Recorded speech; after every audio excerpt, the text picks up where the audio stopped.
Welcome to line exam. तो आज हम पढ़ेंगे विश्व की प्रमुख भौगोलिक खोजें, यानी वर्ल्ड जियोग्राफी से ये टॉपिक हम पढ़ेंगे। लगभग एग्जाम में एक आधा क्वेश्चन कई बार ये बन जाता है। तो आइए स्टार्ट करते हैं हम इस टॉपिक को। तो आइए, सौर मंडल की खोज की गई थी निकोलस कोपरनिकस के द्वारा। तो याद रखिए आप, किस सौर मंडल की खोज की गई थी वो निकोलस कोपरनिकस के द्वारा की गई थी, और ये पोलैंड देश के हैं। इनकी पुस्तक 1530 में एक पुस्तक आई थी जिसका नाम है डी रिवोल्यूशन पुस्तक। तो डी रिवोल्यूशन पुस्तक में ही सौर मंडल के नियम इन्होंने प्रकाशित किए थे, और इसमें इन्होंने जो सूर्य है उसको ब्रह्मांड का केंद्र माना, यानी कि सूर्य के चारों ओर ग्रह चक्कर लगाएंगे। और इनके जो ये नियम थे सौरमंडल के, उनकी जो पुष्टि की थी वो गैलीलियो ने की थी। आइए अब नेक्स्ट देखते हैं हम ग्रहों की गति का नियम। तो ग्रहों की गति का नियम दिया था किसने? ग्रहों की गति का नियम दिया था जोहनास केपलर ने। तो जोहनास केपलर ने ग्रहों की गति का नियम दिया था, और ये जर्मनी देश के हैं। एग्जाम में एक बार डी ग्रुप का एग्जाम लगा था, आरआरबी डी ग्रुप का। तो उसमें क्या है कि इन दोनों एक जो वैज्ञानिक थे, जो कोपरनिकस और केपलर, इनके देश पूछा था कि ये किस देश के हैं। तो आप ये भी थोड़ा याद रखिए, प्रीवियस ईयर में आया हुआ है। तो ग्रहों की गति का नियम जोहनास केपलर ने दिया था, और ये जर्मनी के हैं। नेक्स्ट देखिए, हवाई द्वीप समूह की खोज। तो हवाई द्वीप समूह की खोज की थी कैप्टन कुक ने। और हवाई द्वीप स्थित कहाँ है? ये उत्तरी प्रशांत महासागर में स्थित है। अब देखिए आप नेक्स्ट, नॉर्थ पोल। तो उत्तरी ध्रुव की बारे में देखिए। तो उत्तरी ध्रुव की खोज की थी 1909 में रॉबर्ट पियरी ने, और ये अमेरिका के हैं। तो 1909 में प्रथम व्यक्ति बने थे रॉबर्ट पियरी, यानी उत्तरी ध्रुव पर जाने वाले। अब आगे देखिए आप नॉर्थ पोल में। नॉर्थ पोल में जो प्रथम महिला गई थी उनका नाम है कैरोलिन मिकेल सेन, यानी प्रथम व्यक्ति थे रॉबर्ट पियरी, और जो प्रथम महिला थी वो कैरोलिन मिकेल सेन थी। अब देखिए भारत से जाने वाले प्रथम व्यक्ति। तो भारत से प्रथम भारतीय गए थे कौन? Scout run leader Sanjay Thapar गए थे। तो प्रथम भारतीय कौन थे? Scout run leader Sanjay Thapar प्रथम व्यक्ति बने थे। और प्रथम भारतीय महिला थी प्रीति सेन गुप्ता। तो प्रीति सेन गुप्ता प्रथम भारतीय महिला थी जो नॉर्थ पोल में गई थी। और प्रथम भारतीय थे जो उत्तरी ध्रुव पर गए थे वो scout run leader Sanjay Thapar थे। अब देखिए आप नेक्स्ट, साउथ पोल यानी दक्षिणी ध्रुव। तो दक्षिणी ध्रुव कहाँ पड़ता है? ये अंटार्कटिका महाद्वीप में है।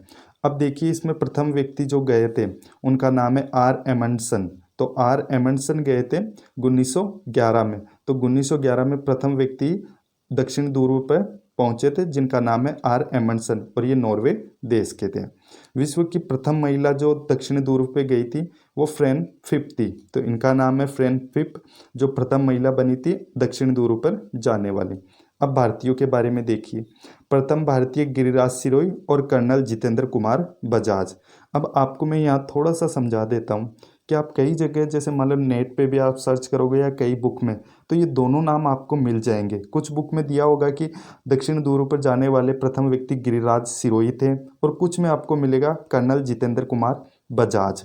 तो आप ये याद रखना कि दोनों भाई कंफर्म नहीं है, मगर एक बार आप कंफर्म कर लेना, और भी अगर और भी कहीं से आपको मिले तो मैं आपको यहाँ बता देता हूँ कि मैंने जैसे डिटेल में पढ़ा ना, तो डॉक्टर गिरिराज सिरोही तो अंटार्कटिका महाद्वीप में जाने वाले प्रथम व्यक्ति थे, और जो दक्षिण ध्रुव पे कदम रखा था वो जितेंद्र कुमार बजाज थे, यानी कर्नल जितेंद्र कुमार बजाज। मगर एक बार आप भी कंफर्म कर लेना। और प्रथम भारतीय महिला कौन थी? रीना कौशल द्रम सक्टू थी। तो प्रथम भारतीय महिला थी रीना कौशल द्रम सक्टू। अब देखिए आप नेक्स्ट, न्यू फाउंडलैंड। तो न्यू फाउंडलैंड की खोज की गई थी जॉन केवेट ने। तो न्यू फाउंडलैंड की खोज किसने की थी? जॉन केवेट ने। ये देखिए आप, ये कनाडा का एक पूर्वी तट है, वहाँ पे ऐसा ये द्वीप है न्यू फाउंडलैंड, और इसकी खोज की थी जॉन केवेट ने।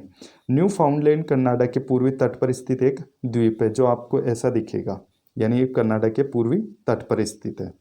अब देखिए दक्षिण अमेरिका महाद्वीप की खोज की थी क्रिस्टोफर कोलंबस ने, और पश्चिमी द्वीप समूह की भी खोज की थी इन्होंने ही। यानी एक तो दक्षिण अमेरिका और दूसरा इन्होंने पश्चिमी द्वीप समूह, उसकी खोज की थी क्रिस्टोफर कोलंबस ने। तो इनका नाम आप याद रखना, कई बार एग्जाम में ये आ जाता है कि दक्षिण अमेरिका की खोज किसने की थी, तो वो क्रिस्टोफर कोलंबस ने की थी। अब देखिए आप next, cape of good hope होकर भारत आने वाले प्रथम व्यक्ति कौन थे? तो वो थे वॉस्को डी गामा, और ये पुर्तगाल के थे, और ये आए थे भारत कब, 1498 में। तो आप याद रखना कि केप ऑफ गुड होप होकर भारत आने वाले प्रथम व्यक्ति थे वॉस्को डी गामा, और ये पुर्तगाल के थे। ये तीनों ही पॉइंट इंपॉर्टेंट है, कई बार पूछ लेता वॉस्को डी गामा किस देश से आए थे, तो वो पुर्तगाल से आए थे। कब आए थे, 1498 में। और कहाँ से होकर आए थे, तो ये केप ऑफ गुड होप होकर भारत आए थे। अब देखिए केप ऑफ गुड होप की खोज किसने की थी, तो वो की थी बार्टोलोमियो डियस ने। तो आप याद रखिए केप ऑफ गुड होप की खोज की थी बार्टोलोमियो डियस ने। तो बार्टोलोमियो डियस ने इसकी खोज की थी। अब है कहाँ ये केप ऑफ गुड होप, तो ये दक्षिण अफ्रीका का एक द्वीप है, वहाँ पे है, जहाँ से अंटार्कटिका महासागर से जो हिंद महासागर में जहाज आते हैं ना, वो एक पॉइंट बना हुआ है। तो उसमें ये जो द्वीप है यहाँ पे, ये देख लीजिए आप यहाँ, तो ये इस तरीके से स्थित है दक्षिण अफ्रीका में। और ये एक बार ऐसा भी पूछा जा सकता है एग्जाम में कि ये कहाँ पर स्थित है केप ऑफ गुड होप, तो ये दक्षिण अफ्रीका में स्थित है। अब आप देखिए नेक्स्ट, ग्रीनलैंड और उत्तरी ध्रुव का पहाड़ी भाग किसने खोजा, वो फ्रिडट जोब नानसेन ने। तो किसने खोजा ग्रीनलैंड और उत्तरी ध्रुव का पहाड़ी भाग, तो नानसेन ने। ये थोड़ा याद रखने में कठिन होगा मगर आप इससे पकड़ लेना इसको कि नानसेन ने ग्रीनलैंड और उत्तरी ध्रुव का पहाड़ी भाग खोजा किया था। अब देखिए स्वेज नहर का निर्माण, तो स्वेज नहर का निर्माण हुआ 1869 में, और फर्दिनांद द लेप्स ने इसका निर्माण किया, यानी 1869 में ये इसका निर्माण पूर्ण हो गया था। तो ये याद रखिए स्वेज नहर का निर्माण 1869 में हुआ था, और फर्दिनांद द लेप्सेस इसके जो इंजीनियर थे, इन्होंने इसका निर्माण किया था। अब देखिए ये है कहाँ, तो ये आप दिख रही है ना आपको जो चित्र में, तो ये भूमध्य सागर और लाल सागर को जोड़ती है स्वेज नहर। और अभी जो स्वेज नहर पर मालिकाना हक है वो मिस्र देश का है। याद रखना कि स्वेज नहर पर किसका है, क्या, मिस्र का। अब आपको अगर ये वीडियो अच्छा लगा हो तो आप इस वीडियो को लाइक करना, और चैनल के सपोर्ट के लिए चैनल को सब्सक्राइब भी कर लीजिए। Thank you everyone.